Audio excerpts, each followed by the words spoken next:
Good morning, everyone. I am Ankit. Welcome to Fulifa Academy. It's time to go ahead. आज की class में हम लोग करने जा रहे हैं क्लास 10 साइंस का carbon and its compound. Class शुरू करने से पहले एक कोड देख लेते हैं। It does not matter how slowly you go as long as you do not stop. कि ये मैटर नहीं करता आप कितना स्लो चल रहे हैं, ये मैटर करता है कि आप रुके नहीं हैं। Slow and steady wins the race. खरगोश और कछुए की आपने कहानी पढ़ी ही होगी। तो let's get started. Carbon and its compound chapter 4 class 10th। हम ऐसे बहुत सारे कंपाउंड्स के बारे में जानते हैं जो हमारे लिए इम्पोर्टेंट है। इस चैप्टर में in this chapter we will study some more interesting compound. Also we shall be learning about carbon. हम इसमें कार्बन के बारे में पढ़ेंगे और उसके वो कंपाउंड्स, वो एलिमेंट जिनका इमेंस सिग्निफिकेंस है बोथ एलिमेंटल फॉर्म में और कंबाइंड फॉर्म में, मतलब सिंगल या किसी के साथ मिलके, दोनों ही फॉर्म में जिनका हमारे लिए बहुत ज़्यादा यूज़ है। कार्बन क्या है भाई? सबसे पहले कार्बन के बारे में जान लेते हैं। It's the most important element because it form the largest number of compound which are useful in our daily life. ये सबसे ज़्यादा इम्पॉर्टेंट है element. All living and non living component in the environment are carbon based. जितने भी living और non living component है उनमें कहीं ना कहीं कार्बन है। हाइड्रोकार्बन्स, हाइड्रोजन और carbon, mostly along with other element like oxygen, sulphur, nitrogen, halogens form organic compound. Organic compound मतलब living compounds. Clear? Carbon compounds जो कि हमारे डेली लाइफ में यूज़ होते हैं, medicine, fuel, cosmetic, dyes, textile, food, preservative, plastic and synthesis, synthetic जो भी compound होते हैं हमारे सारे। इसका अमाउंट, कितना अमाउंट एटमॉस्फेयर में है? तो अर्थ क्रस्ट में है ये 0.2% in form of minerals, where is in atmosphere it is 0.03% in form of carbon dioxide. Clear? In this chapter, we will learn about the properties of carbon which make carbon so important to us. ठीक है, इसमें हम carbon की properties के बारे में पढ़ेंगे कि वो हमारे लिए इतना इंपॉर्टेंट क्यों है। तो सबसे पहले उसके बारे में कुछ जान लेते हैं। इसका सिंबल सी है, atomic number 6, electronic configuration 2,4, electronic configuration KLMN 288, याद है? वैलेंस इलेक्ट्रॉन 4, जो लास्ट सेल में इलेक्ट्रॉन होते हैं उसे वैलेंस इलेक्ट्रॉन कहते हैं। प्रॉपर्टी ये नॉन मेटल है। इसके अंदर इलेक्ट्रॉन है 4 जो कि valence electron, proton 6, neutron 6। Proton और न्यूट्रॉन मिला के हमारा न्यूक्लियस बनाते हैं। ठीक है। आयोनिक कंपाउंड के बारे में हम इससे पिछले चैप्टर, जो 3rd चैप्टर, उसमें बात कर चुके हैं, जिसमें कि प्रॉपर्टीज़ ऑफ आयोनिक कंपाउंड के बारे में हम पढ़ लेते हैं। हाई मेल्टिंग पॉइंट होता है, हाई बॉइलिंग पॉइंट होता है, they conduct electricity in solution और in the molten state. Clear? तो अब हम कार्बन कंपाउंड्स के बारे में पढ़ने वाले हैं। Most carbon compounds are poor conductor of electricity, जबकि ionic compound are good conductor of electricity, but they are poor conductor of electricity. That is why this compound do not give rise to any ion. यहाँ पे ions हमारे free रहते हैं ionic compound में, that is why they conduct electricity. But यहाँ पे ions नहीं है हमारे पास फ्री फॉर्म में, इसलिए कंडक्ट नहीं कर सकते इलेक्ट्रिसिटी को। Boiling and melting point of the compound are low. क्यों? Because the force of attraction between the molecules not very strong. इसका जो बॉइलिंग और मेल्टिंग पॉइंट है लो होता है क्योंकि जो फोर्स ऑफ अट्रैक्शन है बिटवीन द मॉलिक्यूल्स, जो कंपाउंड के अंदर मॉलिक्यूल्स है उसके अंदर जो फोर्स ऑफ अट्रैक्शन है वो इतना ज़्यादा स्ट्रॉन्ग नहीं है, तो इन्हें ईजिली ब्रेक डाउन किया जा सकता है। ये जो था इलेक्ट्रॉनिक कॉन्फ़िगरेशन, तो ये कार्बन का है, तो इस वाले में जो K होता है उसमें 2 और जो L होता है उसमें 4। एनर्जी शेल्स हैं KLMN 28832। क्लियर? हम क्लास 9 से ही जानते हैं कि रिएक्टिविटी ऑफ एलिमेंट एक्सप्लेन करता है as their tendency to attain the completely filled outer shell, that is attain noble gas configuration. मतलब ये है हमारा, ये था कार्बन। कार्बन को अगर क्या करना है, नोबल गैस कॉन्फ़िगरेशन अटेन करना है कि वो अनरिएक्टिव हो जाए, तो उसे 4 और इलेक्ट्रॉन चाहिए, है ना। अगर इसको 4 इलेक्ट्रॉन मिल जाते हैं तो ये क्या हो जाएगा, अनरिएक्टिव हो जाएगा, आराम से बैठ जाएगा, इसके घर में सारे लोग हो गए, है ना। और इसके उल्टा अगर इसको दूसरी तरीके से होना हो तो ये चारों क्या चाहेगा कि मेरे चारों इलेक्ट्रॉन चले जाए कि मेरे पास 2 रहें, ये भी नोबल गैस कॉन्फ़िगरेशन हो जाएगा। मगर ये दोनों ही चीज़ें करने के लिए अगर ये 4 इलेक्ट्रॉन गेन करता है, 4 इलेक्ट्रॉन गेन करता है तो ये बहुत ज़्यादा डिफ़िकल्ट हो जाएगा कि 6 प्रोटॉन वाले कार्बन को 10 इलेक्ट्रॉन हैंडल करने के लिए। क्लियर? अगर ये चारों लूज़ करता है, चारों निकालना है, तो it require a large amount of energy to remove 4 electron. Clear? With 6 proton in its nucleus holding on just 2 electron. तो बहुत ज़्यादा हमें अमाउंट में एनर्जी चाहिए होगी कि हम 4 इलेक्ट्रॉन उसमें से निकाल पाएँ। आयोनिक कंपाउंड ऐसा अचीव करते हैं गेनिंग और लूजिंग से, जैसा कि इसको सेम करना पड़ेगा। Clear? Carbon overcome this problem by sharing its 4 valence electron with other carbon or with other element, not just carbon but other element form molecule in this manner. तो carbon इसमें क्या करता है, वो अपने वैलेंस इलेक्ट्रॉन को share करके दूसरे एलिमेंट्स के साथ कंपाउंड बना लेता है। The simplest molecule form in this manner is that of hydrogen. हम जानते हैं कि हाइड्रोजन का क्या होता है एटॉमिक नंबर 1, तो इसके पास एक ही इलेक्ट्रॉन है, तो ये दूसरे हाइड्रोजन से क्या करता है, शेयरिंग कर लेता है। दोनों अपना एक एक दे देते हैं, तो ये बन जाता है ये H2 गैस। क्लियर? ये ऐसे करके अपना कंपाउंड बना लेते हैं H2 गैस का। This allow each hydrogen atom to attain the electronic configuration of the nearest noble gas helium which has 2 electron in K shell. तो इसका क्या होता है, दोनों के 2 हो गए, तो ये अपने के शेल में दोनों के हो जाते हैं और ये नियरेस्ट अपने हीलियम के पास स्टेबल हो जाता है। तो hydrogen is a stable gas. Such bond which are form by the sharing of an electron pair between 2 atom is known as covalent bond. वो बॉन्ड जो sharing of electron between the 2 atoms, जो 2 atoms आपस में electron share करके pair बना ले, उसे covalent bond कहते हैं। लुईस डॉट स्ट्रक्चर, जो कि इस बार सिलेबस में नहीं है बट आप क्लियर कर लें डॉट स्ट्रक्चर क्या है। तो Lewis structure are also known as Lewis dot structure और electron dot structure. They are basically diagrams with element symbol in the centre, the dot around it represent the valence electron of the element. कितना होता है beryllium का, 2 outer shell में, boron 5, carbon के 4, nitrogen 5 और oxygen 6। Clear? ये last valence electron को show करने के लिए हम लुईस डॉट स्ट्रक्चर का यूज करते हैं। Different types of covalent bonds. Single bond, H2 में क्लोरीन में सिंगल बॉन्ड होगा। क्लोरीन के लास्ट वैलेंस शेल में कितने होते हैं, 7, दोनों को 1 1 चाहिए। क्लोरीन 1 2 3 4 5 6 7, यहाँ से क्लोरीन इसका एक ले लेगा, होगा 8, और ये वाला क्लोरीन इसका एक ले लेगा, तो ये हो गया इनका सिंगल बॉन्ड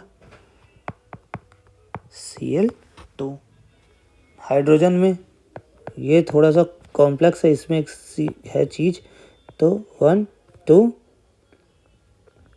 3 4 5 6 हाइड्रोजन हाइड्रोजन इसके साथ मिल जाएगा, ये इसके साथ सिंगल बॉन्ड बना लेगा। तो यहाँ पे पर एक चीज़ है, इसके पास 2 लोन पेयर होते हैं ऑक्सीजन के पास। लोन पेयर के बारे में आप नेक्स्ट क्लास में पढ़ेंगे 11th में, जो साइंस लेगा। मीथेन, मीथेन का तो बहुत ज़्यादा ही सिंपल है। कार्बन का 1 2 3 4, हाइड्रोजन का एक एटम। कार्बन के वैलेंस शेल में कितने इलेक्ट्रॉन होते हैं, 4, तो 1 2 3 4, हाइड्रोजन के 1 1 1, तो यहाँ से एक हाइड्रोजन इसका एक ले लेगा, इसके होगा 2, बन गया नोबल गैस। इसके 2, ये भी हो गया, इसके 2, इसका भी के शेल भर गया, इसका भी के शेल भर गया। अब कार्बन क्या करेगा, 4 तो हैं, अपना एल शेल भरने के लिए इसको कितने चाहिए, 8, तो इसके होगा 8। तो यहाँ पे कार्बन ने अटेन कर ली 8 की और हाइड्रोजन सब ने कर ली 2 की, तो ये क्या हो गया, पूरा स्टेबल कंपाउंड बन गया CH4 मीथेन। और ये मीथेन के कुछ प्रॉपर्टीज़ है, आप लोग पढ़ लेना। तो यहाँ पे मेनली क्या चीज़ है, दुनिया में सारी चीज़ें क्या होना चाहती हैं, स्टेबल होना चाहती है। आप लोग पढ़ लिख के क्या होना चाहते हैं, स्टेबल होना चाहते हैं। तो सारे लोग क्या होना चाहते हैं, स्टेबल होना चाहते हैं। तो ये कंपाउंड क्यों ना स्टेबल होना चाहिए। अब एक हाइड्रोजन है, अकेला सिंगल है, अकेला है, क्या बोलेगा भाई दूसरे हाइड्रोजन से, ये गर्ल है ये बॉय है, तो तुम मुझसे शादी कर लो, मैं क्या हो जाऊँगा, स्टेबल हो जाऊँगा। दोनों ने शादी कर ली, दोनों ने बना लिया बॉन्ड और ये हो गए स्टेबल, हाइड्रोजन गैस बन गई। स्टेबिलिटी के लिए क्या है कि जो K शेल है उसमें 2, L शेल है 8, M है 8 और N में 32। आपको यहीं तक करना है, क्लियर। चलो डबल बॉन्ड के लिए ऑक्सीजन, लास्ट सेल में 6, एटॉमिक नंबर 8, लास्ट सेल में 6,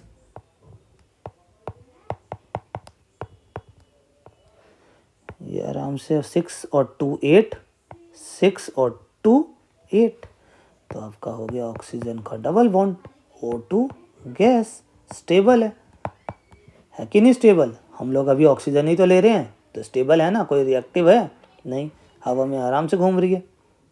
स्टेबल होने के लिए क्या करते हैं, बैलेंस हो जाते हैं बिल्कुल अपना। अब इसने क्या कर लिया, अपना 8 था तो यहाँ K में आया 2, यहाँ आया 6, अब 6 इसको कितने चाहिए थे 2, तो इसने 2 किससे ले लिए, बगल वाले से ले लिए, और इसने इससे ले लिए, स्टेबल हो गए दोनों।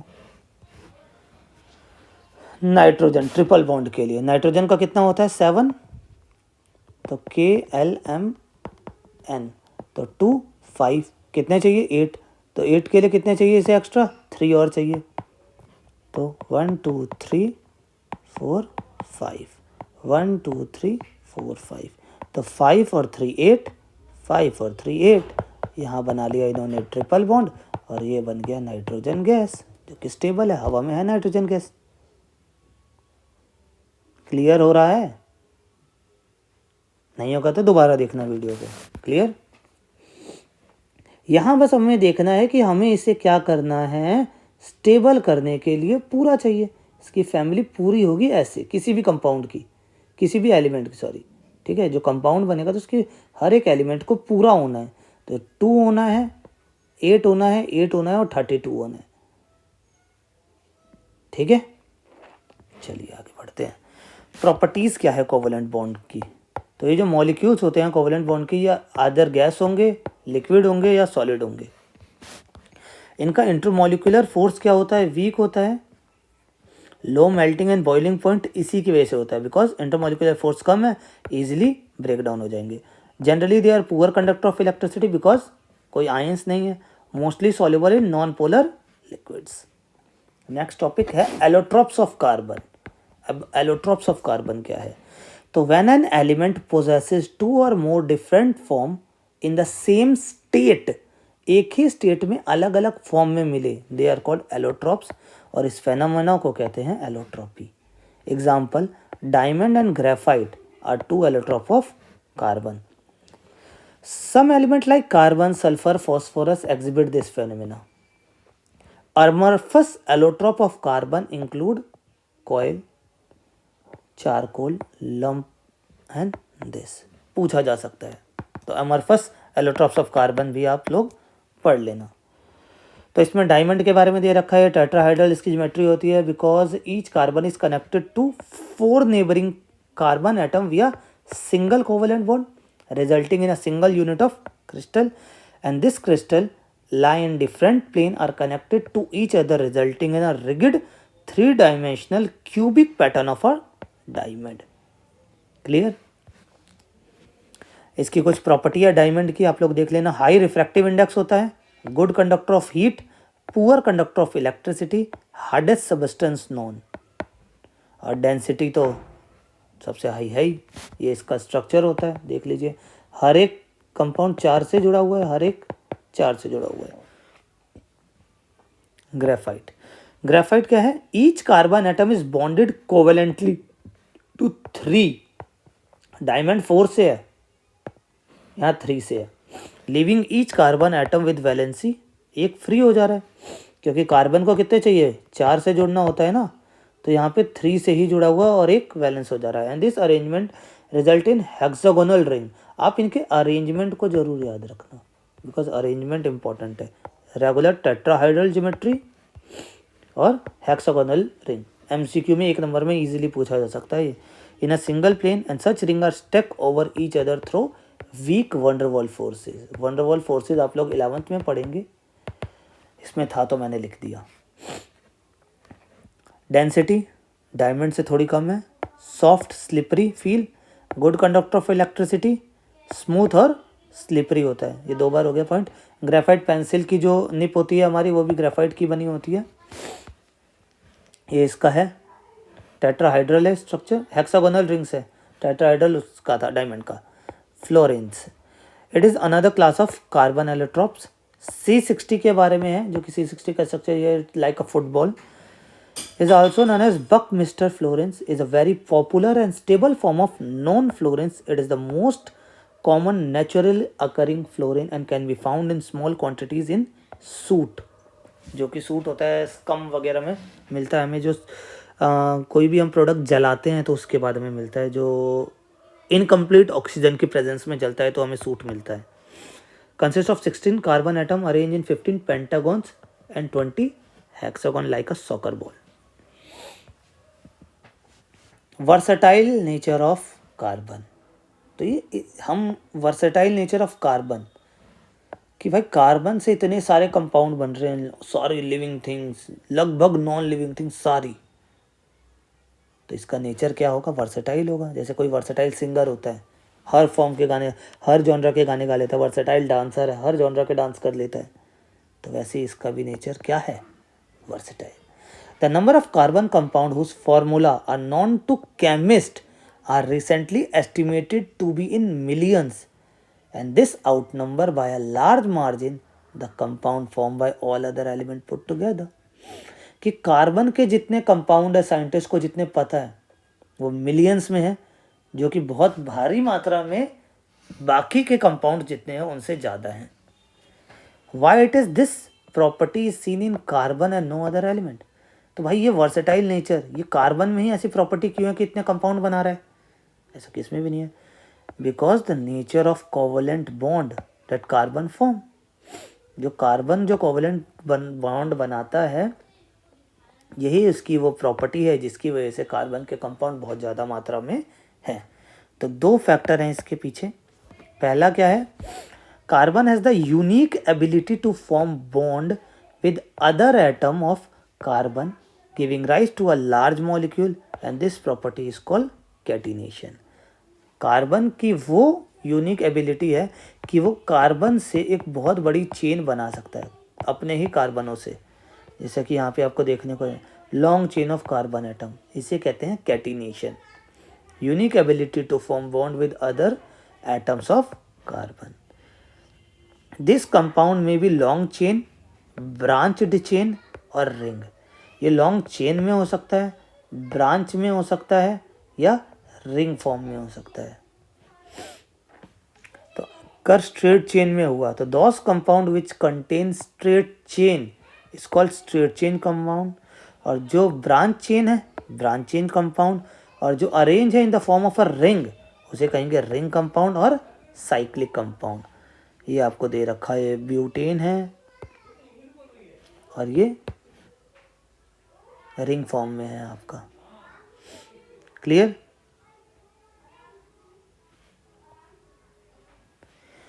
If we make the carbon skeleton with 4 carbon atoms, we see 2 different possible skeletons. अगर हम 4 कार्बन जो ब्यूटेन का स्ट्रक्चर है अगर हम उसे ऐसे ही बनाएं तो हम चेन में भी बना सकते हैं, उसे ब्रांच में भी बना सकते हैं। तो एक ही चीज़ को अगर हम 2 फॉर्म में बना पाएँ, 2 स्ट्रक्चर्स में बना पाएँ, उसे कहते हैं structural isomers. Such compound with identical molecular formula but different structure are called structural isomers. ये ब्यूटेन का आप स्ट्रक्चर देख सकते हैं, ये यहाँ लग गया। तो जब फर्स्ट एलिमेंट के बाद जब दूसरे पे अगर हो हमारा तो उसे आइसो कहते हैं। उसके आगे क्या लगता है? आइसो। तो ब्यूटेन तो है ही, तो आइसो ब्यूटेन हो गया वो। क्लियर? फर्स्ट के बाद जहाँ से काउंटिंग 1 2 3 जो सेकंड पे होगा फर्स्ट के जस्ट बाद तो आइसो लग जाएगा। ये चेन कितनी भी बड़ी होती तो ये आइसोब्यूटेन हो जाता। Clear? It differ in their physical and chemical property also. Structure same, structure different है, केमिकल फॉर्मूला सेम है, बट उनकी अब स्ट्रक्चर चेंज हो गया तो अलग अलग जगह यूज हो रहे हैं, तो इनकी फिजिकल और केमिकल प्रॉपर्टी क्या होगी, डिफरेंट हो जाएगी।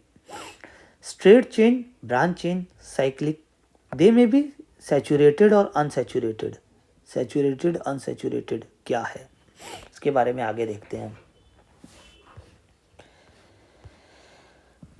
तो फॉर एग्जांपल बेंजीन हमारा साइक्लिक स्ट्रक्चर देखा C6H6। All this carbon compound which contain only carbon and hydrogen are called hydrocarbon. All saturated hydrocarbons are called alkane. Saturated hydrocarbon से मतलब है जो कि सिंगल बॉन्ड वाले कंपाउंड है, सिंगल बॉन्ड वाले। और the unsaturated hydrocarbon which contain more than one bond या डबल बॉन्ड और ट्रिपल बॉन्ड है, डबल बॉन्ड जिनके होंगे वो एल्कीन होंगे, और जिनके ट्रिपल बॉन्ड होंगे उन्हें कहेंगे alkynes. Single bond alkane, double bond alkene, triple bond alkyne.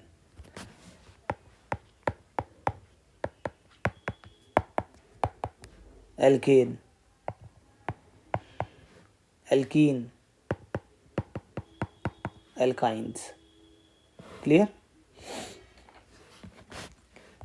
अब इसके आगे क्या था, फर्स्ट पॉइंट था हमारा कि दीज कंपाउंड ये चेन्स में मिलेंगे, ब्रांच में मिलेंगे और रिंग में मिलेंगे। In addition to carbon atom may be linked by single, double or triple bond, alkane, alkene, alkynes. The carbon-carbon bond is very strong and hence stable. This gives us the large number of compound with many carbon atom linked to each other. Compound of carbon which are linked by only single bond between the carbon atom are saturated compounds, जिन्हें alkanes कहा जाता है। Methane, ethane, इनका general formula ये आप लोग याद कर लीजिए, इंपॉर्टेंट है। एल्केन का फॉर्मूला CnH2n+2, एल्केन्स का फॉर्मूला है। इनमें सफिक्स जो कि पीछे जुड़ता है एन, जो आगे वाला होता है इसे रूट वर्ड कहते हैं, इसे रूट वर्ड कहते हैं। पीछे वाला हमारा सफिक्स होता है, एल्केन में एन लगता है। ये इसका जनरल फॉर्मूला है CnH2n।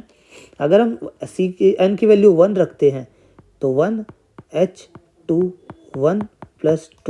तो CH4 मीथेन। क्लियर? ऐसी आप यहाँ पे n की जगह 2 रख के, 3 रख के, 4 रख के, 5 रख के कुछ भी कर सकते हैं। Compound of carbon having double and triple bonds, इन्हें कहते हैं अनसैचुरेटेड कंपाउंड, एल्कीन्स और एल्काइंस।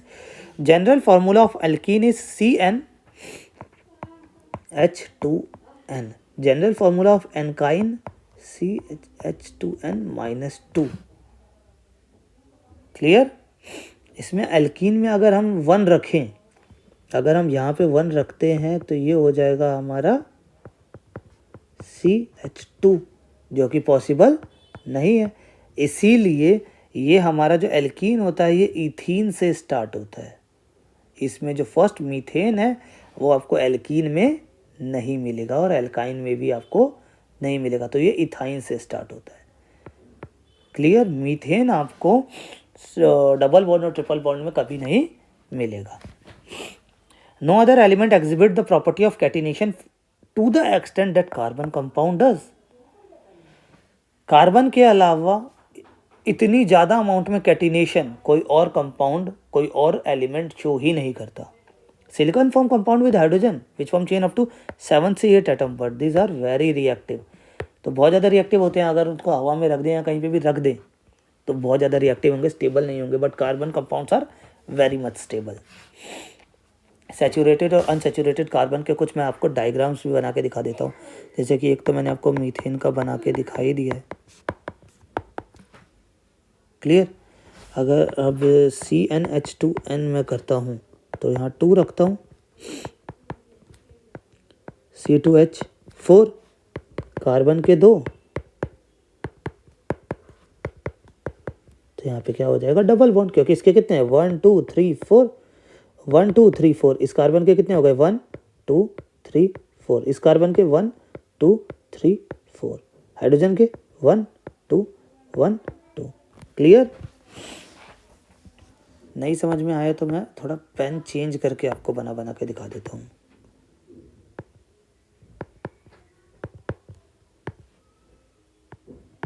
ये देखो, क्लियर? ये हो गया इसका एक बॉन्ड एक बॉन्ड एक बॉन्ड एक बॉन्ड, तो कितने हो गए कार्बन के, इसके 1 2 1 और 2, अब कितने चाहिए 2, तो 1 2 1 2 3 4, इसके कितने हैं 1 2 3 और 4। क्लियर है? डॉट स्ट्रक्चर से भी आप लोग देख सकते हैं।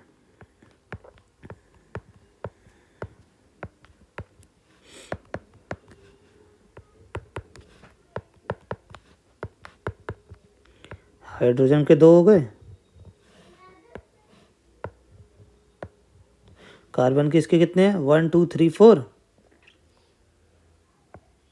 1 2 3 4 5 6 7 8, 1 2 3 4 5 6 7 8।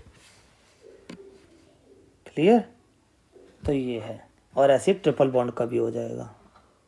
ट्रिपल बॉन्ड में क्या है, इसी का ले लो, तो जो मीथेन का है तो ये हो जाएगा आपका CnH2n -2, 2 रखेंगे तो CnH2, तो C एक H है,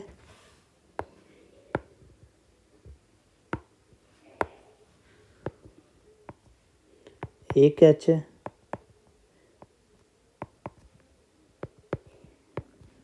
क्लियर? अब इसके यहाँ पे लगेंगे 3 बॉन्ड, क्यों? क्योंकि ये क्या करेगा, अपने 3 जो इसके हैं ये इसके 3 से जोड़ेगा, तो कितने हो गए 1 2 3 4 5 6 7 8, 1 2 3 4 5 6 7 8, कार्बन के 8 हो गए और हाइड्रोजन के 2, हाइड्रोजन के 2, तो ये बन गया आपका ऐसा। क्लियर? सेकेंड पॉइंट कि कार्बन की ऐसी प्रॉपर्टीज क्यों हैं, तो since carbon has a valency of 4, it is capable of bonding with 4 other atoms of carbon और atom of some other monovalent element. This property is called tetravalency, कि इसके 4 valence electron है तो ईजिली 4 बॉन्ड बना सकता है ये, तो इसीलिए इसके सबसे ज़्यादा कंपाउंड आपको देखने को मिलते हैं। ये आपका CO2 है, ये आपका मीथेन है, ये आपका साइनाइड है और ये क्लोरोमीथेन है। The bond that carbon form with most other element are very strong, making this stable. Strong है, टूटेंगे नहीं, ज़्यादा रिएक्टिव नहीं है, स्टेबल है। One reason for the formation of strong bond is its small size. Carbon का size बहुत small होता है तो इसीलिए इसके बॉन्ड बहुत ज़्यादा स्ट्रॉन्ग है। This enable the nucleus to hold on to the shared pair of electron strongly. अब क्या है, साइज छोटा है तो न्यूक्लियस का इम्पैक्ट इलेक्ट्रॉन्स पे बहुत ज़्यादा है, तो इलेक्ट्रॉन को जो न्यूक्लियस है वो टाइटली होल्ड करके रखता है, जिससे कि हमारा पूरा कंपाउंड स्टेबल रहता है। The bond form by the element having bigger atom are much weaker. Will you be my friend, ये टॉपिक है। तो carbon seem to be very friendly element. Carbon बहुत ज़्यादा फ्रेंडली एलिमेंट है, क्यों? क्योंकि किसी भी अदर एलिमेंट से कंपाउंड बना लेता है generally. So far we have only talking about hydrocarbon. अभी हम सिर्फ हाइड्रोजन और कार्बन के ही कंपाउंड्स के बारे में बात कर रहे थे। Carbon also form bond with other elements such as halogens, oxygens, nitrogen and sulphur. In hydrocarbon chain, one or more hydrogen atom can be replaced by other atom in accordance with their valency. Hydrogen को compound से कोई और element replace कर देगा as accordance with their valency, the element that replace the hydrogen from the compound is called heteroatom, is called heteroatom. यहाँ पे देख रहे हैं आप, मीथेन में से इस हाइड्रोजन को हटा के क्लोरीन आ गया और ये क्लोरोमीथेन बन गया। Carbon also form bond with other element such as halogen, this जो कि यहाँ पे है। This heteroatom are present in form of a group called functional group, क्योंकि ये जो है एलिमेंट ये आके इस पूरे कंपाउंड की प्रॉपर्टी को चेंज कर देता है। An atom or group of atom which determine the specific property of a compound is known as functional group. यह हमारा सिंपल क्या था, इथेन था, इसने इसमें आके इसको इथेनॉल, इसको अल्कोहल की कैटेगरी में डाल दिया। बिल्कुल एक स्पेसिफिक प्रॉपर्टी बताता है। अब किसी में क्लोरीन जुड़ेगा तो ये प्रीफिक्स में क्लोरोन, क्लोरो और ब्रोमो जुड़ जाएगा, Cl और Br। जब ऑक्सीजन के कंपाउंड्स हैं जैसे कि अल्कोहल जुड़े OH, एल्डिहाइड तो CHO, ketone CO, carboxylic COOH। ठीक है। फ्री वैलेंसी और valency of a group are shown by the single line, जिसकी ये फ्री वैलेंसी है, free valency. The functional group is attached to the carbon chain through its valency by replacing one hydrogen atom. Clear? जैसा कि यहाँ पे हम देख ही रहे हैं। Homologous series, क्या है homologous series? A series of compound in which the same functional group substitute for hydrogen in a carbon chain is known as homologous series. एक हाइड्रोजन को हटा के सेम फंक्शनल ग्रुप हमेशा वहाँ पे अटैच हो जाएगा। तो a series of compound in which the same functional group substitute, उस सेम फंक्शनल ग्रुप उसकी जगह हाइड्रोजन की जगह पे आ जाए। एग्जाम्पल जैसे कि presence of functional group alcohol, ये डिसाइड कर देगा, उसकी प्रॉपर्टी चेंज कर देगा। मीथेन में लग के मिथेनॉल बना देगा, इथेन में इथेनॉल बना देगा, ब्यूटेन में ब्यूटेनॉल बना देगा। Regardless of the length of the carbon chain the chemical properties are very similar, बहुत ज़्यादा सिमिलर होंगे ये सारे एक दूसरे के। Take homologous series of alkanes, alkanes की होमोलोगस सीरीज, इसमें फर्स्ट मेंबर होगा हमारा मीथेन। ठीक है, ये देखो मीथेन CH4, अगला होगा C2H6, अगला होगा C3H8। इसमें डिफरेंस देखो आप लोग, CH2 का डिफरेंस है। तो होमोलोगस सीरीज में क्या बढ़ रहे हैं हम हर बार, CH4। हर एक कंपाउंड में CH4 का ही डिफरेंस रहेगा। डिफरेंस सेम, होमोलोगस सीरीज कहेंगे उसे। एल्कीन्स के लिए आप चेक कर सकते हैं, ethene C2H4, C3H6, C4H8, same difference, homologous series of alkene. Same for alkynes, alkynes same for alkynes. Clear? यहाँ पे हम सेम इनका डायग्राम बना के इसे दिखा सकते हैं होमोलोगस सीरीज में, तो इसमें ज़्यादा कुछ है नहीं खास। कैरेक्टरिस्टिक ऑफ होमोलोगस सीरीज, क्या कैरेक्टरिस्टिक है, तो all the members of homologous series represented by the same general formula. जैसा कि हम यहाँ पे देख रहे हैं, एल्केन्स के ये जनरल फार्मूला है, एल्कीन्स का ये जनरल फार्मूला है, एल्काइंस का ये जनरल फार्मूला है।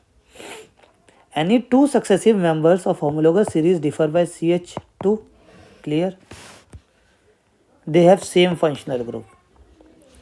होमोलोगस सीरीज में क्या है, melting and boiling point increase with increasing molecular mass. In any homologous series a gradation in physical property, CH4 C2H6 बढ़ रहा है, C3H8, तो इनका मेल्टिंग और जो बॉइलिंग पॉइंट है वो क्या होगा, बढ़ता जाएगा, with respect to molecular mass increase होगा। Physical property such as solubility भी सेम इंक्रीज होगी, एज पर जितना मास इंक्रीज होगा सॉल्युबिलिटी इंक्रीज होती जाएगी। But the chemical properties which are determined solely by the functional group remain similar. हर एक कंपाउंड का केमिकल प्रॉपर्टी सेम रहेगा, यहाँ पे मेल्टिंग पॉइंट, बॉइलिंग पॉइंट और जो सॉल्युबिलिटी है वो इंक्रीज हो रहा है। जितना मॉलिक्यूलर मास बढ़ रहा है हमारा, उसके साथ मेल्टिंग पॉइंट, बॉइलिंग पॉइंट और सॉल्युबिलिटी इंक्रीज हो रहा है, but chemical properties are similar. Nomenclature of carbon compound, कि हम कार्बन कंपाउंड का नेमिंग कैसे करते हैं। तो the process of naming of carbon compound is called nomenclature. IUPAC होता है, international union of pure and applied chemistry. ये एक यूनियन है जो कि रूल्स बनाते हैं कि कैसे हम नोमेनक्लेचर करें। तो किसी भी कंपाउंड के तीन नाम होते हैं, prefix, root word, suffix. Chloro propane, ठीक है, क्लोरो प्रोपेन, ये एल्केन है जिसमें कि क्लोरो जुड़ गया है, ठीक है। फर्स्ट रूल क्या है इसका, सिंपल प्रोपेन है ना ये, C3H8, इसके अंदर एक H निकल के C3H7Cl हो गया है, chloro propane. Rules, first rule क्या है भाई नेमिंग का, identify the number of carbon atom in the compound and write the root word. अगर एक है तो मिथ, 2 है इथ, 3 है प्रोप, 4 है ब्यूट, 5 है पेंट, 6 है हेक्स, हेप्ट, ऑक्ट, नॉन और डेक। सेकेंड क्या है, if the compound is saturated, अगर वो सिंगल बॉन्ड वाला है तो एन लगेगा रूट वर्ड में, and if it is unsaturated तो इन और आइन लगेगा। एल्केन तो ane, same example propane, propene और propyne. If a functional group is present it is indicated in the name of a compound. जैसा कि ये आपको दिख रहा है, फंक्शनल ग्रुप है तो क्लोरो जुड़ गया, clear. If the name of a functional group is to give suffix, as in the case of keton group, E is replaced with functional group, जैसे E है on तो ब्यूटेनोन।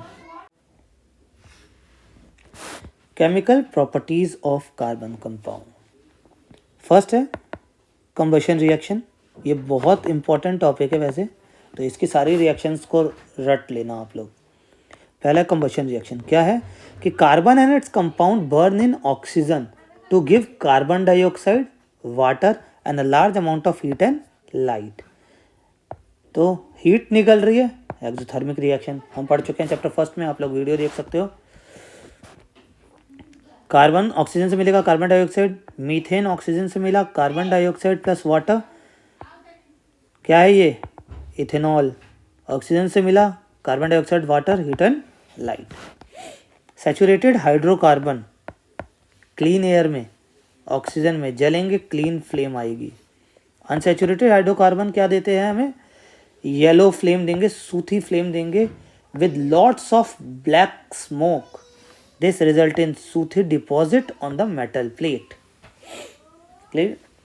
जैसे कि आप लोगों ने देखा होगा कि आपने चूल्हे पे सामान चढ़ा रखा है खाना, ठीक है, और वो पतीला फिर ब्लैक ब्लैक होने लग जाता है नीचे से कभी कभार, यही है। कंबशन दो तरह के होते हैं, कंप्लीट और इनकम्प्लीट। कंप्लीट कंबशन यहाँ दिख रहा है, इनकम्प्लीट ये होगा, इसी से सूदी वो आता है जो ब्लैक ब्लैक होगा ना, लग जाता है पतीले पे, वो यहीं से होगा। If the combustion of saturated hydrocarbon is complete, clean blue flame आएगी, ये ब्लू फ्लेम आएगी, ठीक है। और जब नहीं होगा तो ये वाली। If the combustion of unsaturated saturated hydrocarbon is incomplete, अगर सैचुरेटेड हाइड्रोकार्बन का इनकम्प्लीट हो गया तो they release sooty flame in limited supply of oxygen, अगर सप्लाई ऑफ ऑक्सीजन लिमिटेड होगी। The gas stove use at home has inlet for air, इसमें छेद होते हैं ना, इसमें छेद होते हैं, so that the sufficient oxygen rich mixture is burnt to give clean blue flame। if you observe the bottom of the cooking vessel blackened, जैसा कि मैंने बताया वही लिखा हुआ है। why does substance burn with or without a flame, क्यों होता है। तो आपने देखा होगा कोयले और लकड़ी को जलते हुए, तो आपने देखा होगा दैट अ कैंडल और LPG in the gas stove burn with a flame, कि जो कैंडल है और जो एलपीजी गैस है उसमें फ्लेम्स होती है हमेशा। बट अब कोयले और चारकोल जो होता है, जो अंगीठी होती है जो जलती है, गाँव में आप लोगों ने देखी होगी, वो ग्लो रेड और give out heat without a flame, वो सिर्फ लाल जलती रहती है, उसमें से फ्लेम्स नहीं निकलती, वो सिर्फ जलती रहती है। It is because the flame is only produced, जो फ्लेम है, it is because the flame is only produced when gaseous substance burn. जो फ्लेम है, फ्लेम कब होगी? जब गैस जलेगी, जब गैस होगी तो फ्लेम दिखेगी। But when wood or charcoal is ignited, the volatile substance present vaporize and burn with a flame in the beginning. जो शुरुआत में लगती है वो तो होगी, फ्लेम्स होगी, क्योंकि उसके अंदर कुछ तो वोलेटाइल होगा ही, पानी होगा, भाप, कुछ तो हो जलेगा ही। और उसके बाद फिर वो क्या होगा? विदाउट फ्लेम उतनी ही हीट देगा बट वो जलेगा। Clear? Formation of coil and petroleum, ये लोग आप यहाँ से देख सकते हैं कि कैसे बनता है। वही जमीन के नीचे दबा हुआ है, दबते दबते नीचे नीचे सड़ते गलते हुए ये लोगों ने, coal is remains of tree, ferns, other plants live over a millions of year ago, they were crushed into the earth perhaps by earthquake और वोल्केनिक इरप्शन। किसी भी चीज़ों से वो पेड़, मिट्टी, कोई जानवर सब दब जाते हैं नीचे। Press layer by layer, oil and gas are, और फिर नीचे दबते जाते हैं and they become a coal. और जो गैस है और जो ऑयल है are remain of million of tiny plant animal in the sea, when they died their bodies sank to the sea bed where they covered by the silt, bacteria attack the dead remains turning them into the oil gas and high pressure they being subjected to, पानी का pressure उससे दबते जाते हैं पानी के नीचे, and the oil and gas seep into the porous parts of the rock and got trapped like water in a sponge. फिर वो क्या होता है? दब के गल के ये बन जाते हैं। इसीलिए कहा जाता है सालों साल लग जाते हैं पेट्रोल और ये बनने में, और लोग क्या करते हैं? खूब यूज़ कर रहे हैं, तो बचाओ भाई। Second reaction, oxidation reaction. In addition to oxygen in a compound upon combustion is called oxidation. The addition of oxygen in a compound upon combustion is called oxidation. Substances that are capable of providing oxygen to other substance are called oxidizing agent. वो substance जो किसी दूसरे element को oxygen provide करते हैं उसे oxidising agent कहते हैं। तो यहाँ पे आप देख रहे हैं एल्कलाइन पोटेशियम परमैंगनेट है, या यूज़ कर लेंगे हम एसिडिफाइड पोटेशियम डाइक्रोमेट। ये दोनों के दोनों बहुत अच्छे ऑक्सीडाइजिंग एजेंट होते हैं जो कि किसी भी अल्कोहल को एक एसिड बनाने में मदद करते हैं। अल्कोहल है, OH कंपाउंड लगा हुआ है हमारा इस पर फंक्शनल ग्रुप, इसके अंदर एक और ऑक्सीजन देके इन्होंने इसको एसिड बना दिया। क्लियर?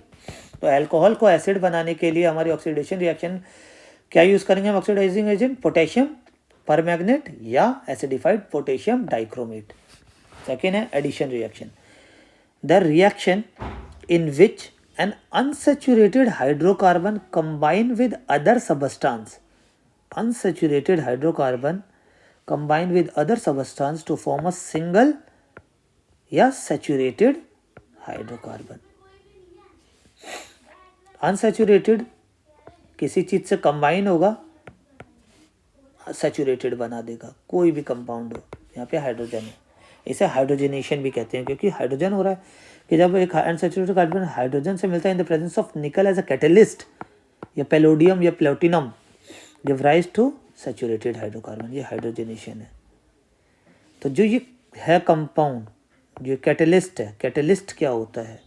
तो catalyst are substance that cause a reaction to occur or proceed at a different rate without the reaction itself being affected. इससे रिएक्शन में कोई फर्क नहीं होगा, बस ये रिएक्शन के प्रोसेस को फास्ट कर देगा। हाइड्रोजनेशन जो एडिशन रिएक्शन, इसका इंडस्ट्रियल यूज़ क्या है? वेजिटेबल ऑयल को वेजिटेबल घी में कन्वर्ट करना। क्लियर? तो वेजिटेबल ऑयल जो होता है वो हेल्दी होता है, generally have long unsaturated carbon chain while the animal fat have saturated carbon chain. Clear? तो आपने एडवर्टाइजमेंट्स भी देखे होंगे कि वेजिटेबल ऑयल को हमें खाने में ज़्यादा यूज़ करना चाहिए, क्योंकि वेजिटेबल ऑयल का क्या होता है, लॉन्ग अनसेचुरेटेड कार्बन चेंज होता है, अनसेचुरेटेड, ठीक है। तो अनसेचुरेटेड को हम बार बार पकाते हैं, बार बार यूज़ करते हैं, सेचुरेटेड हो जाएगा। Substitution reaction, a reaction in which an atom or a group of atom compound is replaced by another atom। कि यहाँ पे जो हाइड्रोजन है, जैसा कि मैंने पहले भी आपको बता रखा है ना, इसमें ये क्या कर रहा है, इसके पास 2 है ना क्लोरीन, तो ये क्या करेगा, यहाँ से हाइड्रोजन को रिप्लेस कर देगा और खुद इसकी जगह पे आ जाएगा। तो ये सब्स्टिट्यूशन रिएक्शन है। In the presence of sunlight, saturated hydrocarbon are fairly unreactive and in inert presence of most reagent, but halogens की प्रेजेंस में ये रिएक्ट करते हैं in the presence of sunlight, बहुत ज़्यादा फास्ट रिएक्शन हो जाता है। वैसे इनर्ट है, वैसे ज़्यादा रिएक्टिव नहीं है, बट हैलोजेंस की प्रेजेंस में ये रिएक्ट कर जाते हैं। Some important carbon compounds, ethanol and ethanoic acid, इसके बारे में हमें पढ़ना है। तो इथेनॉल, इसका केमिकल फार्मूला होता है C2H5OH। OH इसका फंक्शनल ग्रुप है जो कि इथेन को इथेनॉल बना देता है। इसको अल्कोहल भी कहा जाता है कॉमन भाषा में। इसकी प्रिपरेशन, ये बनता कैसे है, तो it is obtain by fermentation of molasses which are obtain from sugar cane juice. Molasses कैसे बनता है, तो जब शुगर केन जूस को बॉयल किया जाता है तो उसमें से जो मीठा पार्ट है वो तो गुड़ बन जाता है, या जो भी आपको बनाना है वो, उसमें जो बिटर पार्ट बचता है वो होता है molasses. Sugar cane molasses yeast से फर्मेंटेशन करके इथेनॉल बनाया जाता है। अल्कोहल एज अ फ्यूल, आजकल इथेनॉल की ब्लेंडिंग चल रही है, गवर्नमेंट भी बोल रही है 5% ब्लेंडिंग, 20% ब्लेंडिंग तक का गवर्नमेंट का हमारा क्या है, उनका है कि हो जाए 20% ब्लेंडिंग पेट्रोल में। तो it is used as an additive in petrol, is a cleaner fuel which give rise to only CO2 and H2O on burning in sufficient air, जिससे कि सिर्फ CO2 होगा। तो जो हमारा सल्फ़र डाइऑक्साइड, ये सब जो हवा में फैलते हैं और जो स्मॉग बनाते हैं, जिससे कि एक्सीडेंट बहुत ज़्यादा होते हैं ठंड में, तो वो हम रोक सकते हैं।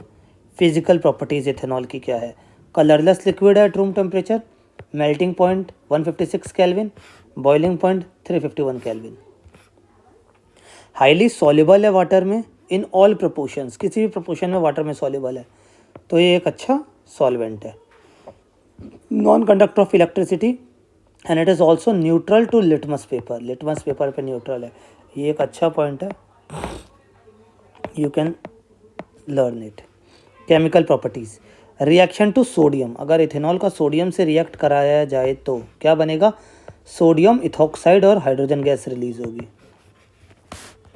Reaction to give unsaturated hydrocarbons, unsaturated hydrocarbon बनाने का रिएक्शन, तो ethanol when heated with excess concentrated sulphuric acid at 443 kelvin to produce ethene due to dehydration of ethanol, ethanol में से डिहाइड्रेट कर दिया उसको, उसमें से वाटर निकाल दिया तो इथीन बन गया, ये हम इथीन बनाने के लिए यूज़ करते हैं। Concentrated is act as a dehydrating agent as it remove water from ethanol, तो हम कंसनट्रेटेड H2SO4 को dehydrating agent as a use करते हैं, क्या करने के लिए, अनसैचुरेटेड हाइड्रोकार्बन्स बनाने के लिए।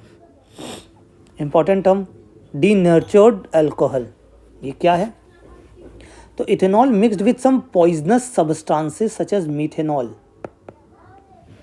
Is called denatured alcohol, it is rendered unfit, जब इसके अंदर इथेनॉल में मिथेनॉल मिला दिया जाता है जो कि बहुत ज़्यादा मतलब अनफिट है बॉडी के लिए, बहुत ज़्यादा हमें इससे प्रॉब्लम हो सकती है। क्यों कि अब जिस फैक्ट्री में ये बन रहा है तो उसमें हम मिथेनॉल मिला देंगे, जो फैक्ट्री में वर्कर्स हैं तो उनको पता है कि अनफिट है तो वो नहीं पियेंगे, और एक मैसेज भी जाएगा ना, वो लोग अपने जिससे मिलेंगे उनको बताएंगे, तो this is done to prevent its misuse for drinking purpose, ethanol का मिसयूज़ ना किया जाए। क्लियर, ये है तो अल्कोहल ही, अगर इसका मिसयूज़ ना हो ना, अब हम पेट्रोलियम के लिए यूज़ कर रहे हैं, वहीं पे वर्कर पीने लग जाएं तो क्या होगा, इसीलिए। Power alcohol is being mixed with petrol, तो हमें क्या मिल रही है, वहाँ पे पावर मिलेगी, तो use as a motor fuel, this mixture is called power alcohol, contain 80% ये और 20% अल्कोहल, जो अभी गवर्नमेंट का चल रहा है। रेक्टिफाइड स्पिरिट, रेक्टिफाइड स्पिरिट बनाने के लिए पानी के अंदर 5 से 8% अल्कोहल डाल दो, स्पिरिट बना लो। नेल पॉलिश के लिए जो गर्ल्स यूज़ करती हैं। Absolute alcohol, pure ethanol is called absolute alcohol. Harmful effect of drinking alcohol, if the alcohol use for drinking purpose and contain some methyl alcohol, जिसे methanol कहा जाता है, as impurity, then it causes serious poisoning and loss of eyesight. It causes addiction, mixed with blood, damage liver and kidney if taken regularly, जो कि बहुत ज़्यादा बड़ी problem हो सकती है। यूजेस ऑफ एथेनॉल, कहाँ कहाँ यूज़ किया जा सकता है? तो एक तो अल्कोहलिक ड्रिंक पीने के लिए, use in medicine such as tincture of iodine, cough syrup, tonics etcetera, additive in petrol, और antifreeze for automobile radiator जो होता है उसके लिए एंटी फ्रीजिंग, कि वो ठंडा ना हो जाए। Ethanoic acid, ethanoic acid is commonly known as acetic acid, belong to a group of carboxylic acid, जो कि फंक्शनल ग्रुप हमने पहले ही पढ़ा था, COOH। क्लियर? इसकी प्रिपरेशन कैसे होती है? इस प्रोसेस को कहते हैं क्विक विनेगर प्रोसेस। तो it is prepared by fermentation of ethyl alcohol or ethanol with bacteria acetobacter in the presence of air. Ethanol को एसिटोबैक्टर में ऑक्सीजन की प्रेजेंस में करके एसिटिक एसिड या विनेगर बनता है और वाटर निकलता है। विनेगर क्या है भाई? 5 से 8% solution of acetic acid in water is known as vinegar. Use as a preservative in pickles, pickles में डालते हैं तो उसको खराब होने के चांसेस कम होते हैं। फिजिकल प्रॉपर्टी क्या है? कलरलेस लिक्विड है भाई। Melting point, boiling point, dissolve with water, alcohol and ether. It has acidic nature, so it turn blue litmus to red litmus. Acidic nature, acidic nature. It has acidic nature, so it turn blue litmus to red. During winter in cold climate it often freezes and form ice, so it is also called glacial acid, and the pure ethanic acid is called glacial acetic acid. Winter के वक्त में क्या होता है? ये freeze हो जाता है एंड फॉर्म आइस, तो it is called glacial acid. Note में क्या है? कार्बोक्सिलिक एसिड एक वीक एसिड है compare to mineral acids because they do not undergo complete ionisation. Chemical properties, esterification. When acetic acid react with ethanol in the presence of strong acid catalyst like H2SO4 to form ester.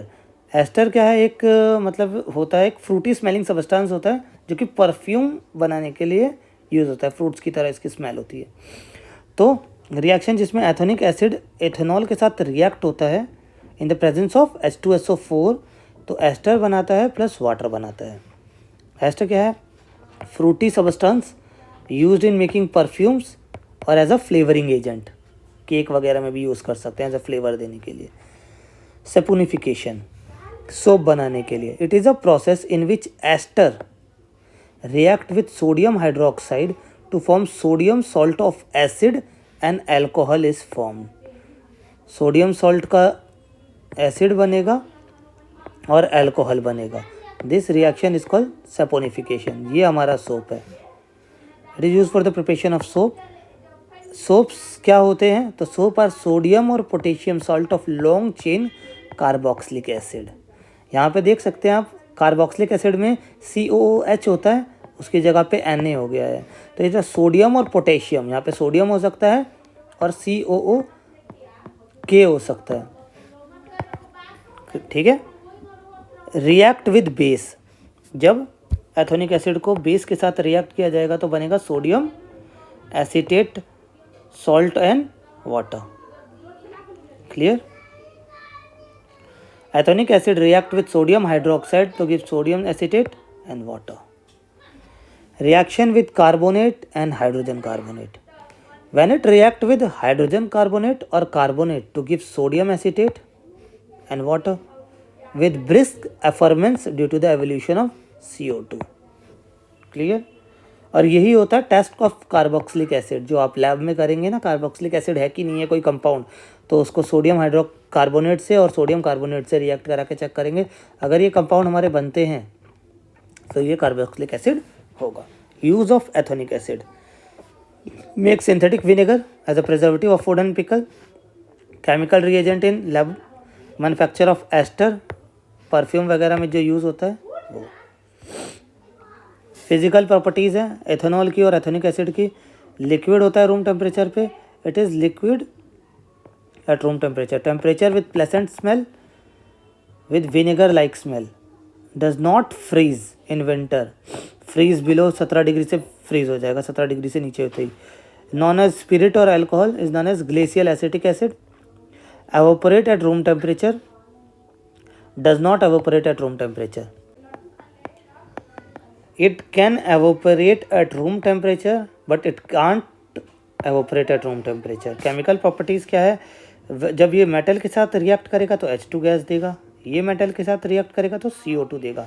No change in colour, blue litmus change to red, no reaction with this, affirmance occurrence of CO2 gas is produced. Clear? Soap and detergents, last topic है। तो soap क्या है जो हमने पहले भी पढ़ा था, सोप आर सोडियम और potassium salt of long chain carboxylic acid, COONA और COOK, ये लास्ट में रहेगा। R जो होता है CH3 हो सकता है आपका, C2H5 हो सकता है, जो भी हो सकता है। डिटर्जेंट आर एमोनिया और sulphonate salt of long chain of carboxylic acid. Clear? ये इसका जनरल फार्मूला है सोप का और डिटर्जेंट का। Preparation of salt and detergent, soap and detergent कैसे बनता है? तो सोप क्या होता है, इज अ एनिमल फैट और वेजिटेबल ऑयल, इसको हीट करते हैं विद सोडियम हाइड्रोक्साइड जो कि एक अल्काली है, ये सपोनिफिकेशन है, सोप बन जाएगा और उसके साथ एक ग्लिसरॉल बाय प्रोडक्ट निकल जाएगा। In cases of detergent the long chain of hydrocarbon obtain from petroleum is taken instead of fat और ऑयल। फैट और ऑयल नहीं लिया जाता, एक लॉन्ग चेन ऑफ पेट्रोलियम के साथ जो भी एक प्रोडक्ट निकलता है वो लिया जाता है। क्लियर? तो ये चीज़ें याद रखनी है कि क्या है, बुक में नहीं है बट आप लिख सकते हो तो आपका एक एक्स्ट्रा पॉइंट बन सकता है। Cleansing action of soap, it is based on the presence of both hydrophobic and hydrophilic part in the molecule and this help to emulsify the oil dirt and hence its removal. Emulsify क्या होता है? मान लो oil और water है, कभी मिलते हैं नहीं, बट सोइल का, सोप का क्या काम होता है, वो एक इमल्सिफायर मतलब एक जॉइनिंग एजेंट की तरह काम करता है, जिससे कि क्या करेगा, सोप के साथ वाटर मिलके ऑयल को अपनी तरफ खींच के बाहर की तरफ निकाल देगा एज एन अटैचमेंट। जो कि ऑयल और वाटर वैसे तो कभी कनेक्ट नहीं होते ना, कि पानी सरफेस के ऊपर रहता है वाटर की, but soap as a emulsifier as an attachment, वो उसको वाटर के साथ मिलके सोप ऑयल को डर्ट एज अ डर्ट है ना वो, तो कपड़े से उसको खींच के बाहर निकाल देगा। तो इसीलिए सोप को इमल्सिफायर या इमल्सिफायर भी कहते हैं। द लॉन्ग हाइड्रोकार्बन पार्ट जो कि आर हाइड्रोकार्बन पार्ट, आर को आप समझ लो CH3 C2H5, ठीक है। Hydrophobic tell and therefore insoluble in water, जो अंदर वाला पार्ट है जो कि डर्ट को पकड़ेगा, इनसॉल्युबल इन वाटर है। और जो आयोनिक पार्ट है, जो ये वाला बाहर वाला पार्ट है, hydrophilic head is soluble in water, पानी में सॉल्युबल रहेगा। क्लियर? ये हमारा स्ट्रक्चर है। हाइड्रोफिलिक जो कि वाटर में अटैच रहेगा, हाइड्रोफोबिक जो कि डर्ट के साथ रहेगा। सोप मॉलिक्यूल है हमारा। Inside water a unique orientation form cluster of molecule in which the hydrophobic tail are in the interior of the cluster and the ionic end on the surface of water. This result in the formation of micelle, जो कि हमारा micelle है। Soap in a form of a micelle clean the dirt as the oily dirt will collected at the center of the micelle. This property of soap make it an emulsifier, जो कि मैंने आपको पहले clear कर दिया। Thus the dirt suspended in the micelle is easily rinse away. This is known as the cleansing action of soap. बहुत ही अच्छा explanation है, आप लोग अपने पेपर में एग्जैक्ट उतार दें, कोई दिक्कत नहीं है। स्कम क्या होता है? In hard water soap does not give leather उसकी झाग नहीं बन पाती। तो हार्ड वाटर क्यों नहीं बन पाती? तो hard water contain calcium and magnesium salt which combine with soap molecule to form insoluble precipitate called scum. तो वो नीचे बैठ जाता है जिससे कि हमारा लेदर फॉर्म, झाग फॉर्म नहीं हो पाता। In above case another kind of cleansing agent known as detergent. तो यहाँ पे कौन काम आएगा? डिटर्जेंट का यूज़ होगा। डिटर्जेंट, तो detergent are generally ammonium and sulphonate salt of long chain of carboxylic acid. Charge end of detergent do not form insoluble precipitate with the magnesium and calcium ion in water, hence they are effective in hard water। इसीलिए ये hard water में effected है। Thus detergent are used as cleansing agent in the case of hard water. जहाँ पे भी hard water होगा वहाँ पे हम सोप यूज़ नहीं कर पाएंगे, वहाँ पे हम डिटर्जेंट यूज़ करेंगे। It is useful in making shampoos and product for cleaning cloth. Advantage क्या है? Advantage of detergent over soap. Soap के ऊपर क्या मतलब डिटर्जेंट कैसे अच्छा है? तो synthetic detergent do not require vegetable oil और fat for their preparation, hence they help in saving oils and fat for human consumption. हमारे लिए बचा देता है क्योंकि इसमें यूज़ नहीं होगा, इसमें पेट्रोलियम का बाई प्रोडक्ट यूज़ होता है। Synthetic detergent can be used with hard water while soap can not be used. They have stronger cleaning action than soap. ये ज़्यादा बेहतर है। डिसएडवांटेज क्या है? कि जनरली नॉन बायोडिग्रेडेबल है, बायोडिग्रेड नहीं हो पाता खुद से। इन दोनों में डिफरेंस है। They contain sodium carboxylate, this group, they contain sodium sulphonate. Not suitable for washing with hard water, suitable for both soft and hard. Relatively weak cleaning action, strong. Biodegradable, non biodegradable. Can be prepared from natural fat and oil from hydrocarbon of petroleum coil. They cannot be used in acidic medium, they can even used in acidic medium। ठीक है, video थोड़ी बड़ी हो गई है but बहुत अच्छा explanation है। वीडियो पसंद आई है तो लाइक करना। आप टेलीग्राम ज्वाइन नहीं कर रहे हैं तो प्लीज़ टेलीग्राम ज्वाइन करो, यहाँ पे आपको सब कुछ मिलेगा। बहुत बच्चे कमेंट करते हैं सर ये वीडियो डाल दो, सर ये वीडियो डाल दो। आप लोग टेलीग्राम पे आके मुझे डायरेक्ट कमेंट मैसेज कर सकते हैं, तो वहाँ मेरे से जुड़िए। फुलीफा एकेडमी पे कर दो, कमेंट करो भाई, जो आपको चाहिए कमेंट करो। यहाँ पे आके अगर वीडियो वगैरह से प्रॉब्लम है तो यहाँ पे मेरे से पूछें। वीडियो पसंद आ रही है तो कमेंट करके मैं यहाँ पे बताएं। ज़्यादा से ज़्यादा इसे शेयर करें। Thanks for watching.